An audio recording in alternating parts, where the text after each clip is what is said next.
अस्सलाम वालेकुम friends, welcome back to my channel novel lover. तो मेहरबान नावल का आज लास्ट पार्ट स्टार्ट करने वाले हैं। हे क्या हो रहा है। वो तैयार होकर रूम से बाहर आया तो वो सोफ़े पर गुमसुम सी बैठी थी। कुछ नहीं, क्या हुआ, इतनी उदास क्यों हो। वो वहीं उसके पास बैठी रही। कुछ नहीं, बस बोर हो रही थी, उसने कहा। आर्यन उसके चेहरे का जायज़ा लेने लगा। घर की याद आ रही थी पापा की। वो उसकी जानिब देखकर बोली, तो बात कर लो ना। हाँ की है बात, वो कहकर अपने नाखूनों से खेलने लगी। आर्यन ने उसे देखने लगा और फिर सोच सोच कर उठा। अच्छा चलो, तुम कह रही ना खाना बनाने के लिए, हम दोनों मिलकर खाना बनाते हैं। वो उसका हाथ थामते हुए किचन में ले आया। आपको ऑफिस नहीं जाना आज? महक ने पूछा। कितनी जालिम हो तुम, संडे को भी ऑफिस भेजोगी? वो मासूम सी शक्ल बनाते हुए बोला। नहीं, मैं भूल गई थी, लेकिन आप खाना। वो हैरत से बोली। हाँ क्यों, मैं नहीं बना सकता क्या? मैडम शायद आप जानती नहीं, मैं द ग्रेट आर्यन मलिक हूँ, सब कुछ कर सकता हूँ। ये देखो ये। वो कहते हुए पूरे ज़ोर से डब्बा खोलने लगा, जिससे सारा आटा उसके ऊपर आ गया। उसकी ब्लू शर्ट आटे से सफ़ेद हो गई, चेहरा और सर पर भी कुछ आटा लग गया। महक को हंसी आ गई। वाकई, वो हंसते हुए बोली, कुछ नहीं, ये तो होता रहता है। वो एक हाथ से चेहरा और बाल साफ करते हुए बोला। अच्छा मुझे दीजिए, महक उसके हाथ से लेते हुए बोली और बाउल में आटा निकालने लगी। आर्यन की नज़रें खुद पर महसूस करके उसकी जानिब देखा। क्या हुआ, कुछ लगा है क्या? वो उसकी जानिब नज़रें पढ़कर पूछने लगी। हाँ ये आर्यन। मैं एक उंगली से उसके गाल को छुआ और आटा दिखाया। ओह सॉरी, पता नहीं, मैं अभी साफ़ करती हूँ। वो बोलकर एक हाथ से साफ़ करने लगी, लेकिन आर्यन ने हाथ रोक दिया। रहने दो, मुझे तो तुम हर हाल में ही प्यारी लगती हो। वो आंखों में बेइंतहा मोहब्बत लिए बोला। उसका हाथ अपने लबों से लगाया। महक ने फ़ौरन अपना हाथ चुराया। आर्यन ने एक पल उसके घबराए चेहरे को संजीदगी से देखा, फिर सामने देखने लगा। मेरे पास आने पर तुम जब ऐसे अनकंफर्टेबल हो जाती हो ना, मुझे बहुत बुरा लगता है। ऐसा लगता है मैं तुम्हारे साथ ज़बरदस्ती कर रहा हूँ। मतलब हद है यार, मैं तुम्हारा शौहर हूँ, गैर तो नहीं। शर्माना अलग बात है, लेकिन ये। वो इसकी जानिब देखते हुए बोली। आर्यन में उसने कुछ कहना चाहा, लेकिन आर्यन ने हाथ दिखाकर रोक दिया। तुम अभी बहुत डिस्टर्ब हो, टेक योर टाइम। वो इसे रोक कर बोला और चेहरे पर संजीदगी थी। फ़िलहाल खाना बनाते हैं, वो कहकर गिलास उठाए पानी पीने लगा। महक उसे देखने लगी। वो नाराज़ था, लेकिन दिखाना नहीं चाहता था। Dark blue shirt, white pant में माथे पर बिखरे बाल, हल्की बड़ी शेव के साथ बहुत अच्छा लग रहा था।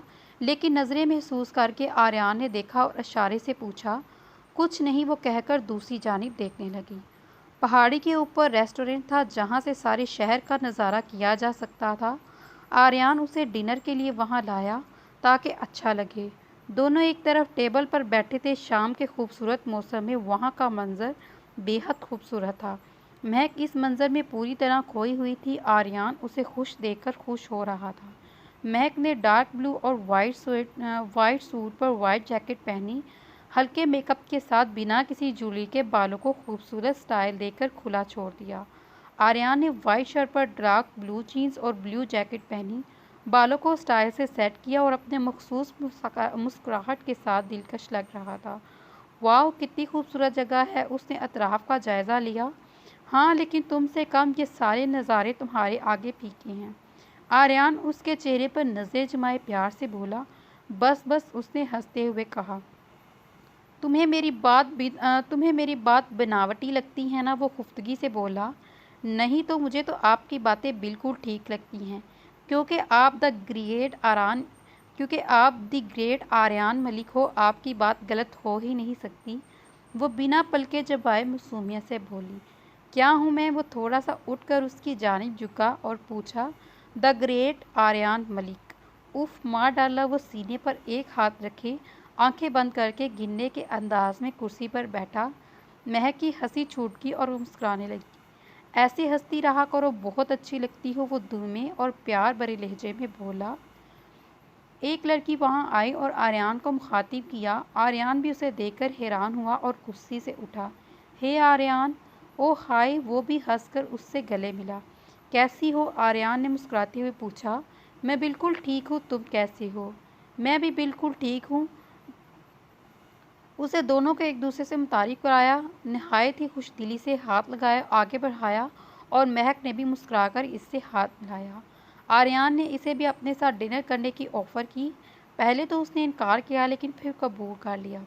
दोनों आपस में बातें करते रहे। महक बस हाँ ये ना मैं कोई जवाब देती रही और इसी दौरान खाना भी आ गया। दोनों खाने के दौरान भी बातें करते रहे। महक ने खामोशी से खाना खाया और बाहर देखने लगी। मन तो था उठकर चली जाए लेकिन ऐसा नहीं किया। चलिए निहिया के जाते ही आर्यान ने उठकर अपना हाथ आगे बढ़ाया। महक ने उसके हाथ को देखा, फिर उसके चेहरे पर एक संजीदगी नज़र डाली और साइड से निकल गई। कैसा लगा डिनर? वो काफ़ी देर खामोशी से गाड़ी चलाता रहा और फिर बोला, अच्छा था। वो बेनियाजी से कहकर देखने लगी। आर्यान खूबसूरती से मुस्कुराया और मेरी दोस्त, वो सामने नज़र जमाई हंसी को रोककर बोला और महक ने गुस्से से उसकी जानिब देखा। वो तो बहुत ही अच्छी थी, उसने दांत पीसकर कहा और सामने देखने लगी। आर्यान खामोश रहा, होठों पर मदम हंसी थी।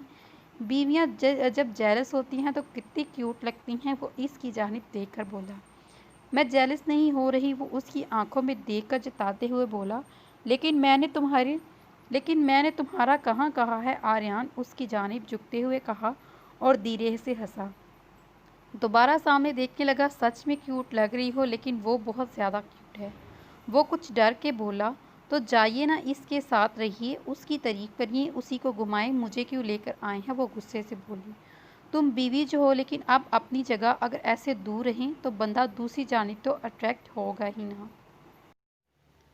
तो फ्रेंड्स, ये जो पार्ट है थोड़ा सेपरेट से इसको रिकॉर्ड कर रही हूँ, तो थोड़ी सी लाइन अगर रिपीट हो जाए तो आप देख लीजिएगा। तुम बीवी जो हो, लेकिन अब अपनी बीवी अगर ऐसे दूर दूर रहेगी तो बंदा दूसरी जानिब तो अट्रैक्ट होगा ही। वो उसे तंग करने के लिए बोला। महक ने कुछ देर खामोशी से इसे बगौर देखा। सॉरी, उसने यकदम धीमी आवाज़ में कहा। आर्यान ने उसकी जानिब देखा और वो सर झुकाए अपने आंसू साफ कर रही थी। उफ यार, क्या चीज़ हो तुम, हर बात पे रोने लग जाती हो। बंदा मजाक भी ना करे, इधर देखो। आर्यान ने परेशान होकर कहा और हाथ से उसका चेहरा अपनी जानिब किया। मैं जानती हूँ गलती मेरी ही है, मैं अच्छी बीवी नहीं हूँ, वो रोने के दरमियान बोली। आर्यान ने गाड़ी को साइड पर लेकर ब्रेक लगाया और उसके जानिब बिल्कुल सही कहा। ऐसे रोने वाली बीवियाँ अच्छी नहीं होती, बहुत बुरी होती हैं। महक के रोने में इजाफा हो गया। आर्यान ने इसे बाजू से पकड़कर अपनी जानिब खींचा। अब अगर चुप नहीं हुई ना तो आगे जो होगा उसकी जिम्मेदार तुम खुद होगी। वो इसकी आंखों में झांक कर बोला, फिर एक हाथ से आंसू साफ किए। मैं सिर्फ मजाक कर रहा था, मुझसे पूछो तो मेरे लिए ये किसी मौजे से कम नहीं। तुम मेरे साथ हो, मेरी हो। अगर तुम मेरी लाइफ में नहीं होती तो मैं कुछ नहीं होता। मेरी ज़िंदगी के कोई मायने नहीं होते। तुमसे मेरी हर खुशी है। तुम्हारी जगह कभी भी कोई नहीं ले सकता, क्योंकि मैं तुमसे बहुत मोहब्बत करता हूँ। तुम्हें हमेशा खुश देखना चाहता हूँ। मुझे कोई फ़र्क नहीं पड़ता, तुम चाहे जितना वक्त ले लो, मेरे लिए इतना ही काफ़ी है कि तुम मेरे साथ हो और ये साथ कभी नहीं छूटेगा। वो एक हाथ उसके चेहरे पर रखे बोला, फिर इसे मुस्कुराने का इशारा किया। महक हल्का सा मुस्कुराई। वो दोबारा गाड़ी स्टार्ट करने लगा, लेकिन इसका ये मतलब नहीं कि तुम मुझसे यूं ही दूर भागती रहो। मुझे गुस्सा आया ना तो मैं ज़बरदस्ती भी कर सकता हूँ, तुम जानती हो मुझे। वो धमकाने वाले अंदाज में बोला और सामने देखने लगा। महक फिर से उसके चेहरे को बगौर देखने लगी रही। उसकी हर बात, हर अंदाज में अच्छाई थी। उसके दिलकश चेहरे पर नज़र आ रहा था। उसकी हर बात सच है। आर्यान ने उसकी नज़रें महसूस की तो मुस्कुरा कर इसे देखा। अब ऐसे मत देखो, वरना सारा सब्र अभी टूट जाएगा। आर्यान मलिक को अपनी ज़ुबान से पलटना पड़ेगा, वो शरारत से बोला और महक ने घबराकर रुख बदल लिया। कैसी हो महक? वो बालकनी में खड़ी थी। मदीहा की कॉल आई तो मुस्कुराकर फ़ोन कान से लगाया। मैं बिल्कुल ठीक हूँ, तुम बताओ सब कैसी हैं? महक ने पूछा। हाँ, यहाँ सब ठीक है। पुप्पो से बात हुई? उसने धीमे से पूछा। नहीं, बड़े पापा बात करने के तैयार ही नहीं। हानिया से बात की तो पता चला कि वो कहते कहते रुक गई। क्या पता चला? महक ने बेतदाबी से पूछा। कुछ नहीं महक, जाने दो ये सारी बातें, अब मैं कुछ नहीं रखा। मदीहा बताओ क्या हुआ, क्या बात हुई? उसने सख्ती से पूछा। आर्यान भाई ने झूठ बोला, इसने झिझकते हुए कहा। क्या झूठ बोला? उसने हैरानगी से पूछा। यही कि उनका निकाह किसी और से हो चुका है। उन्होंने सिर्फ शादी से इनकार करने के लिए ऐसा कहा। पुप्पो को भी ये बात बाद में बताई। क्या? लेकिन क्यों ऐसा? उसने बमुश्किल अपने आंसू रोककर पूछा। पता नहीं, ये बात किसी और को भी नहीं पता। पुप्पो बहुत परेशान है क्योंकि बड़े पापा कोई बात सुनने को तैयार ही नहीं। सबको मना किया हुआ है कि कोई तल्लुक ना रखे। पापा की तबीयत कैसी है? लाख कोशिश के बावजूद उसी की आंखें भर आईं। काफ़ी बेहतर है, मदीहा ने जवाब दिया। अच्छा, मैं रखती हूँ। वो इससे ज़्यादा बात नहीं कर सकती थी। महक, ये सब बातें भूल जाओ। अब सिर्फ अपनी मौजूदा और आने वाली लाइफ के बारे में सोचो। आर्यन भाई के बारे में सोचो, ठीक है? मदीहा ने उसे समझाना चाहा। हाँ ठीक है, खुदा हाफिज। उसने कॉल काटी और सामने देखने लगी। महक, आर्यन ने उसे पुकारते हुए वहाँ आया। उसने फौरन अपने आंसू साफ किए, लेकिन वो देख चुका था। क्या हुआ? उसने पूछा। कुछ नहीं, वो नज़रें चुराए मुश्किल मुस्कुराने की कोशिश कर रही थी। इधर देखो। क्या हुआ? आर्यन ने उसका चेहरा ऊपर करके पूछा। वो दोबारा रोते हुए उसी के अंदाज उसके सीने से लग गई और रोते हुए सारी बात बताई। इसने ऐसा क्यों किया? मैंने क्या किया था जो इसने ऐसा किया? आर्यन, वो रोने के दौरान बोली। कुछ नहीं, तुमसे कुछ नहीं हुआ, ओके? वो इसे खुद से अलग करते हुए इसके आंसू साफ करते और इसके माथे पर प्यार किया। ठीक हो तुम? उसने धीरे से पूछा और महक ने इस्बात में सर हिलाया। वो कहते कहते रुक गया। खैर छोड़ो, चलो कहीं बाहर चलते हैं, मूड ठीक हो जाएगा। वो इसका हाथ थामकर बोला। नहीं आर्यन, प्लीज़। उसने इनकार करना चाहा। आर्यन ने उसके लबों पर उंगली रखी और आंखें दिखाई। चलो, देख रही थी, लेकिन ध्यान सारा आर्यन की जानिब था, जो सामने सोफे पर बेतरतीबी से बैठा लैपटॉप पर नज़रें जमाए कुछ टाइप कर रहा था। ब्लैक जीन्स पर वाइट शर्ट जिसके आधे से ज़्यादा बटन खुले थे, बाल माथे पर बिखरे हुए हल्की शेप में, चेहरे पर संजीदगी लिए बहुत दिलकश लग रहा था। वो इसकी बातों को सोच रही थी। उसका अंदाज, उसकी बातें उसके जहन में गर्दिश कर रही थी। आई नो, मैं बहुत हैंडसम हूँ, डैशिंग हूँ। तुम मुझे आराम से घूर सकती हो, यूँ चुपके चुपके देखने की ज़रूरत नहीं। वो लैपटॉप पर नज़रें जमाए बोला और वो एकदम से घबराई। नहीं, मैं वो घबरा कर सोचने लगी क्या कही। आर्यन की हंसी जब्त किए उसे देखने लगा। आर्यन उठकर उसके पास पर बैठा। सोचो, आराम से सोच कर बताओ क्या कर रही थी? वो करीब होकर उसकी आंखों में देखते हुए बोला। आपकी शर्ट अच्छी लग रही है मुझे, वो बमुश्किल मुस्कुरा कर बोली। आर्यन हल्का सा मुस्कुराया और शर्ट उतारकर कंधे पर रख दी। ओके, ये लो। और कुछ? नहीं, मेरा वो मतलब नहीं था, मुझे ये नहीं चाहिए। वो शर्ट इसे देते हुए बोली। आर्यन ने शर्ट लेकर साइड पर रखी और उसके करीब हुआ। तो मतलब क्या चाहिए? आर्यन ने उसका हाथ अपने हाथ में लिया। कुछ नहीं, वो घबराते हुए बोली। आर्यन ने एक हाथ उसकी कमर पर रखा। लेकिन मुझे चाहिए। वो मज़ीद करीब हुआ, हल्के से उसके गाल पर प्यार किया, फिर दूसरे गाल पर प्यार किया। महक ने आंखें ज़ोर से बंद कर ली। आर्यन उसकी बंद आंखें को देखने लगा और थोड़ा पीछे हटा। इट्स ओके, इतना परेशान होने की ज़रूरत नहीं। वो खुफ्तगी से उठ गया और शर्ट पहनने लगा। आर्यन, वो भी उठकर खड़ी हुई। आर्यन, आप कहाँ जा रहे हैं? बाहर जा रहा हूँ, घर रहकर भी क्या करना है? ख्वामख्वाह तुमको अनकंफर्टेबल फील होगा। ऐसा मत कहिए प्लीज़। वो शर्मिंदगी से बोली। तो और क्या कहूँ? वो उसकी जानिब रुख किए सख्ती से बोला। महक की आंखों से आंसू फिसल है। उफ, एक तुम बीवियाँ बड़ी चालाक होती हो। शोहर से आंसुओं के सामने हार जाते हैं और रोने लग जाती हो तुम लोग। नाराज़ हैं आप? उसने रोते हुए पूछा। नहीं, खुश हूँ। मेरी नाराज़गी से तुम्हें फ़र्क पड़ता है, और नाराज़ हुआ भी तो जाना किधर है? दिल इधर है, जान इधर है, रूह इधर है। महक के चेहरे पर हंसी आई। अरे वाह, ये तो शेर बन गया। महक मुस्कुराकर वहाँ से जाने लगी। आर्यन ने उसकी कलाई थामकर इसे रोका। कहाँ जा रही हो? ये शर्ट के बटन लगा दूँ? वो इसे बटन देती हुई बोली, और फिर से 1 मिनट उसने कहकर बटन ली और सुई धागा लाने के लिए आगे बढ़ी। आर्यन खूबसूरती से हंस दिया। वो बालकनी में खड़ी थी। आर्यन अभी घर नहीं आया, इसलिए वो बालकनी में आ गई। वो आर्यन के बारे में सोच रही थी। वो इसकी इतनी फिक्र करता है, इतना ख्याल रखता है। वो शुक्रिया तो दूर की बात, मज़ीद परेशान करती है। तुम इतनी ठंड में यहाँ क्या कर रही हो? वो पीछे से आकर अपना कोट इसके कंधे पर डालते हुए बोला। वो मुस्कुराई। आर्यन ने एक उंगली से इसके गालों को छुआ और बाहर देखने लगा। वो इसे देखने लगी। इसकी ब्लू शर्ट, इसकी स्काई ब्लू शर्ट और ब्लू चीज़ में वो बहुत खूबसूरत लग रहा था। इसकी नज़रें महसूस करके उसे देखा और मुस्कुराया। महक ने नज़रें नहीं चुराई। आर्यन, मुझे आपसे कुछ कहना है। मुझे भी, वो पलकें झपकाकर बोला। जी आप कहिए। वो बोली, नहीं पहले आप।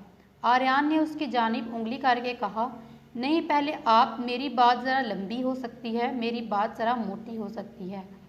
वो आंखें बड़ी किए बोला। महक को हंसी आ गई। आर्यन भी हल्का सा हंस दिया। अच्छा सुनो, कल मुझे कुछ ज़रूरी काम है, जल्दी जाना है, रात देर हो जाएगी। तुम ऐसा करो, कल अपने लिए शॉपिंग करो, वरना घर में बैठी बोर हो जाओगी। नहीं, मैं ठीक हूँ घर में ही, मुझे नहीं करनी अकेले शॉपिंग। सीधा कह दो ना, बैग संभालने के लिए शोहर की ज़रूरत है। वो कहकर हंसने लगा और महक ने खुफ्तगी से देखा। अच्छा बताओ, क्या कह रही थी तुम? वो चुप कर पूछने लगा। वो कुछ नहीं बोली और अपने हाथों को देखने लगी। बोलो, उसने आंखें बड़ी की और फिर से पूछा। आप बहुत अच्छे हैं, उसने नज़र झुकाकर कहा और आर्यन ने कहका लगाया। वो तो मैं हूँ, तुम बताओ क्या कहना है? वो हंसते हुए बोला। महक ने उसकी आंखों में देखा और उसने कहा, ज़रूर बात करनी है, लेकिन वो कह नहीं सकती। लेकिन आर्यन ने बिना कहे भी समझ लिया। उसे अपने करीब करके माथे पर प्यार किया और सीने से लगाया। महक ने कोई इतराज़ नहीं किया, ना वो घबराई, बल्कि सुकून महसूस किया। आई लव यू, आर्यन ने धीरे से कहा। Good morning. आंख खुली तो आर्यन आईने के सामने खड़ा इसे विश आर्यन ने सामने सॉरी उसकी आंख खुली तो आर्यन आईने के सामने खड़ा था, वहीं से इसे विश किया। आप मुझे जगाते क्यों नहीं आर्यन, आज भी इतनी देर होगी। वो खुफ्तगी से बोली। आर्यन आकर इसके करीब हुआ। तो अच्छा है ना, तुम सोई रहो, मैं ज़रा खुद पे ध्यान दूँ, वरना तो ध्यान भटक भटक कर कभी इधर और कभी उधर। वो बारी बारी से गालों को छूते हुए बोला। वो कॉफ़ी ले आती। वो मुस्कुराकर बेड से उतरी और जाने लगी, लेकिन आर्यन ने हाथ पकड़ लिया। एक मिनट, सुबह सुबह कॉफ़ी की नहीं, आपकी ज़रूरत है। वो उठकर इसे करीब करते हुए बोला और अपने हाथ इसकी कमर पर रख दिए। मैं खुद को छुड़ाने की कोशिश करने लगी। अच्छा, ये शर्ट के बटन लगा दो, आर्यन ने इसके बालों को पीछे करते हुए कहा और महक ने हैरत से उसकी शर्ट का जायज़ा लिया। लेकिन सारे बटन तो लगे हैं। अच्छा एक मिनट, आर्यन ने कहा और शर्ट का एक बटन खींचकर अलग कर दिया और हाथ में दे दिया। अब लगा दो, महक ने हैरत और गुस्से से कहा और उसने हंसते हुए एक कान पकड़ लिया। बहुत ख़राब हैं आप, वो खुफ्तगी से कहकर रुख फेर गई। सच में, आर्यन ने उसके करीब होकर कहा, धीरे से पूछा और महक ने आंखों में देखते हुए नफ़ी में सर हिलाया। वो अपने उस ऑफिस में बैठा था। सामने वाली कुर्सी पर आर्यन सदीकी था, जो उसके बार बार कहने पर उससे मिलने आया था। क्यों बुलाया है मुझे? उसने बेरुखी से पूछा। तुम वजह जानते हो? आर्यन ने कुर्सी से टेक लगाई, चेहरे पर नज़र जमाए पूछा। मैं कुछ नहीं जानता, उसने बेजारगी से जवाब दिया। आर्यन ने गुस्से से दांत पीसे। आर्यन, मैं सिर्फ ये जानना चाहता हूँ, तुमने ऐसा क्यों किया? क्या वजह थी जो तुमने इतना झूठ बोला? मुझे नहीं लगता तुम बेवजह ऐसा कर सकते हो, और मैं ये भी जानता हूँ कि महक की कोई गलती नहीं। वजह कुछ और है, लेकिन कुछ ऐसा हुआ है जो तुमने सालों से जुड़े रिश्ते को यूँ अचानक से तोड़ दिया। वो सीधे होकर बैठ गया। वाह अमेजिंग, कितनी अच्छी एक्टिंग कर लेते हो तुम। सब कुछ जानकर ऐसे अनजान मासूम बन गए।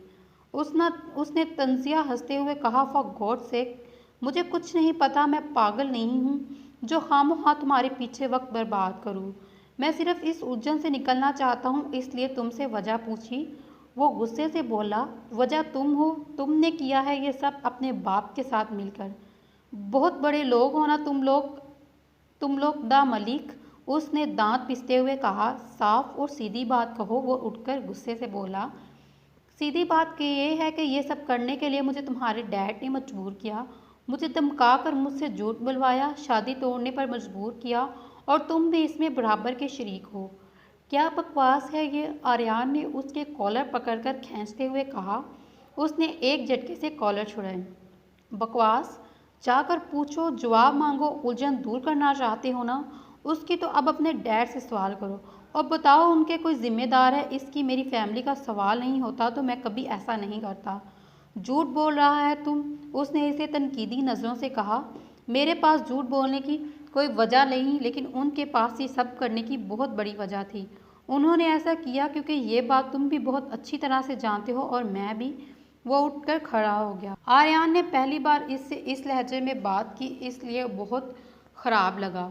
वो सोफे पर पैर ऊपर किए बैठी रो रही थी। आर्यान इसके पास आया। इधर देखो, आर्यान ने धीरे से कहा और महक ने रुख उसकी जानिब किया। आर्यान ने उसके आंसू साफ किए और पेशानी पर प्यार किया। सॉरी, वो इसके सीने से लग गया। आर्यान, मुझे माफ़ कर दो, मैं आपको परेशान नहीं करना चाहती थी। वो रोने के दरमियान बोली आई नो, उसने धीरे से कहा। वाई, वो मलिक साहब के रूम में था और इससे वजह जानने आया था। क्या मतलब, क्यों? तुम अच्छी तरह से जानते हो मैंने सिर्फ तुम्हारे लिए ऐसा किया। मैं तुम्हें तकलीफ़ में कैसे देख सकता हूँ? तुम मेरे बेटे हो और मैं यही चाहता था कि तुम्हारी हर ख्वाहिश पूरी हो। तो क्या मैंने ऐसा करके गलत किया? तुम्हें उदास खामोश देखता रहता था। सिर्फ एक मुश्किल और हल कर दीजिए, मुझे बता दीजिए उससे नज़रें कैसे मिलाऊं? तुम ऐसा कह रहे हो उसमें तुम्हारी कोई गलती नहीं जो शर्मिंदा होना पड़े। सही हुआ, उसे खुद इस बात का एहसास हो जाएगा किसी दिन कि तुम इसके लिए ज़्यादा बेहतर हो। सिर्फ बात इतनी तो है ना डैड, कितने रिश्ते बिखर गए, कितना गलत हो गया, कितने लोगों को तकलीफ़ हुई सिर्फ मेरी वजह से। अपनी खुशी के लिए किसी की खुशी से कहना सही है क्या? मैं इससे मोहब्बत करता हूँ, अगर हासिल ही करना होता तो मैं ज़बरदस्ती कर सकता था। लेकिन वो कहते कहते रुका। आई एम सॉरी डैड, वो कहकर बाहर निकल गया। आर्यान, उन्होंने धीरे से पुकारा, लेकिन वो जा चुका था। आर्यान आंखें मूंदे सोफे पर लेटा था। महक ने धीरे से पुकारा। आर्यान ने आंखें खोली। मुझे तुमसे कुछ कहना है महक। आर्यान ने उसके हाथ पर अपनी गिरफ्त मजबूत की। मुझे कुछ नहीं सुनना, वो इसकी आंखों में देखते हुए बोली। आई एम सीरियस, वो सामने देखने लगी। मैं भी। महक ने एक हाथ से उसका चेहरा अपनी जानिब किया। क्या तुम नहीं जानना चाहती आर्यान ने शादी से इनकार क्यों किया? क्यों झूठ बोला? वो जिंदगी से बोला। नहीं, मुझे अब इनसे तल्लुक नहीं है, अब सिर्फ आप और आपसे मुतल्लिक मेरी बातें ज़रूरी हैं। और तुम्हें पता चले कि मैं तुम्हें तकलीफ़, तुम्हारे आंसू की वजह मैं हूँ, वो संजीदगी से बोला। तो मैं कहूँगी नहीं, ऐसा नहीं हो सकता। वो उसके हाथ पर दूसरा हाथ रखते हुए बोला। ये सच है महक। नहीं, ये सच नहीं हो सकता। आप गलती से भी कुछ गलत नहीं कर सकते। आप ऐसे ही तो नहीं द ग्रेट आर्यान मलिक हो। वो हल्का सा मुस्कुराई। महक, उसने एक लंबी आह के साथ कहा और कुछ कहना चाहा। महक ने इसके लबों पर हाथ रख दिया। कुछ मत कहिए आर्यान। डैड ने मुझे सब बताया है। आर्यान ने हैरत से देखा और महक ने अपना हाथ हटाया। क्या बताया है? मतलब तुम जानती हो? हाँ, और मुझे बहुत बुरा भी लगा पहले, लेकिन जब आपका ख्याल आया ना आर्यान, तो सब कुछ मामूली लगता है। अगर ये सब नहीं होता तो आप मेरी ज़िंदगी में नहीं आते। तो अच्छा है ये सब हुआ। आपके आगे सब कुछ बेमानी है। अल्लाह का बहुत एहसान है मुझ पर जो उसने मुझे आप जैसा हम सफ़र दिया। आर्यान ने इसके हाथ पर अपने लब रखे। डैड मुझे बहुत चाहते हैं, इसलिए उन्होंने किया, क्योंकि वो मुझे दुखी नहीं दे सकते। बचपन से ही मेरी हर ख्वाहिश उन्होंने पूरी की है, लेकिन इस बार मेरी ख्वाहिश पूरी करते हुए बहुत कुछ गलत हो गया, और सबसे ज़्यादा तुम्हारे साथ। वो कहते कहते रुका। आर्यान, बस पापा पुप्पो को माफ़ कर दे, सब कुछ पहले जैसा हो जाए, मैं बस इतना ही चाहती हूँ। और रैन वो बाहर निकल रहा था जब मलिक साहब ने पीछे से आवाज़ दी। हाँ डैड, मुझसे नाराज़ हो तुम बेटा? इन्होंने धीरे से कहा। नहीं डैड, आप क्या कह रहे हैं? मैं ऐसे आपसे कैसे नाराज़ हो सकता हूँ? बल्कि मुझे माफ़ कर दीजिए, मैंने आपसे ऐसे बात की। वो उनका हाथ थामकर बोला और मलिक साहब ने इसे गले लगा लिया। पापा, आप मुझे खुश देखना चाहते हैं ना, तो देखिए मैं बहुत खुश हूँ। आर्यान के साथ वो अच्छे हैं, इनके जैसे इंसान खुश नसीबी से मिलते हैं। आप भी पिछली बातें भूल जाए पापा और आर्यान को माफ़ कर दीजिए। पुप्पो के लिए उनकी क्या गलती है पापा? प्लीज़, इनके साथ आप खुद को भी सज़ा दे रहे हैं। भूल जाएं सब कुछ प्लीज़। वो उनका हाथ थाम कर बोली और अहमद साहब ने शफ़क़त से उसके सर पर फेरा और इस्बात में सर हिलाया। वो मुस्कुराते हुए इनके सीने से लग गई। वो दोनों गार्डन में झूले पर बैठे थे खामोशी से। महक, आर्यन ने धीरे से उसे पुकारा और महक ने उसकी जानिब देखा। मैं तुम्हें इस वक्त से प्यार करता हूँ जब तुम्हें पहली दफ़ा दिखा, जब तुम अपनी पायल ढूंढ रही थी। एक तरफ इशारा करके बोला और जेब से पायल निकाली। महक ने हैरत से देखा। आर्यन कि आपके पास कैसे, कितना ढूंढा मैंने इसे। उस दिन ये पायल मुझे मिली थी और पता नहीं क्या सोचकर मैंने पास रख ली। एक फीलिंग थी जो समझ नहीं आ रही थी, लेकिन कुछ अलग, कुछ खास। तुम्हें सोचने लगा मैं हर वक्त फिर इत्तेफाक से मिलते रहे, टकराते रहे। तुम्हारा आर्यन के साथ होना मुझे बेचैन करता। मुझे उस दिन जब तुम दोनों की एंगेजमेंट हुई तब तो मैं बहुत टूट गया। तब मुझे एहसास हुआ तुम मेरे लिए क्या हो, कितनी ज़रूरी हो। मुझे उम्मीद नहीं थी, लेकिन शायद मेरी मोहब्बत में सच्चाई थी जो तुम मेरी हो गई। वो उसकी जानिब देखकर बोला और महक भीगी आंखों से मुस्कुराई और आर्यन ने इसे सीने से लगा लिया। कुछ साल बाद ईरा, इधर आओ, ऐसे नहीं करते, तुम्हें लग जाएगी। 5 साल की ईरा जो महक की कॉपी थी, पिंक फ्रॉक में सोफे पर इधर से उधर कूदकर शोर मचा रही थी और महक 1 साल के अमन को खामोश करते हुए उसे डांट रही थी। वो महक के पास आया और बेड के ऊपर चढ़कर खड़ी हुई। मामा, इरा नहीं, द ग्रेट इरा मलिक, उसने कमर पर हाथ रखकर कहा। आर्यन जो अंदर दाखिल हो रहा था उसने जोर का कहका लगाया और महक को भी हंसी आ गई। आपकी बेटी बिल्कुल आप जैसी है, जिद्दी, वो गुस्से और खुफ्तगी से बोली। आर्यन बेड के किनारे पर बैठ गया। और आपका बेटा बिल्कुल आप जैसा रोंदू, वो भी उसी के अंदाज में बोला। आर्यन, खबरदार जो मेरे बेटे को कुछ कहा। मैं खबरदार जो मेरी बेटी को कुछ कहा, आर्यन ने फिर इसी के अंदाज में कहा। आर्यन, महक ने खुफ्तगी से कहा। महक, आर्यन ने आंखें बड़ी करके देखा। अच्छा, उसने हार मानते हुए मुंह पर उंगली रखी। देख लो बेटा, द ग्रेट मलिक को भी बीवी के सामने चुप होना पड़ता है, उसने अमन को प्यार करते हुए कहा और महक ने खुफ्तगी से देखा। आर्यन ने मुस्कुराते हुए इसे फ्लाइंग किस की। माशाल्लाह, बहुत प्यारी हो, जानती हो आप, हम आपकी नानी हैं। महक पुप्पो के साथ बैठी मुस्कुरा रही थी, जबकि पुप्पो ईरा की बातें सुनकर मुस्कुरा रही थी। हाँ, उसने गर्दन को ज़ोर से हिलाते हुए जवाब दिया। कैसे पता उन्होंने इसके गाल पर प्यार किया? क्योंकि हम द ग्रेट इरा मलिक हैं, सब जानते हैं, उसने मासूमियत से कहा और पुप्पो की हंसी निकल गई। बिल्कुल तुम्हारी जैसी बातें करती है, पुप्पो ने महक को देकर कहा और वो मुस्कुराई। कुछ देर उनसे बातें करती रही। महक, महक देखो ना इसे, मुझे बहुत तंग कर रहा है। निहाल और मायरा हमेशा की तरह लड़ते और एक दूसरे को मारते दौड़ते। चाहे बूढ़े हो जाएं, तुम दोनों के झगड़े ख़त्म नहीं होंगे, उसने कौफत से कहा। पता नहीं सबने क्या सोचकर इस पट्टू से मेरी शादी का सोचा, जब देखो खाता रहता है। मायरा ने मुंह चढ़ाते हुए कहा। तो तुम मेरे खाने से इतना क्यों जलती हो? उसने भी बदले में मुंह बढ़ाया। अपना खाना खाओ, मेरा हिस्सा क्यों खाते हो? और तुम जो हर वक्त मेरा सर खाती हो उसका। बस कितना लड़ते हो तुम दोनों, बस भी कर दो। तो चलिए फ्रेंड्स, ये नावल जो है हमारा यहाँ पे एंड होता है। इसी तरह से उनकी लड़ाई जो है वो यूं ही चलती रही। आर्यन ने एक हाथ फैलाकर उसे सीने से लगाकर इशारा किया और महक बिना देर किए उसके सीने से लग गई। थैंक यू आर्यन, उसने भीगी आवाज़ से कहा, मेरी ज़िंदगी में आने के लिए, इतना प्यार करने के लिए।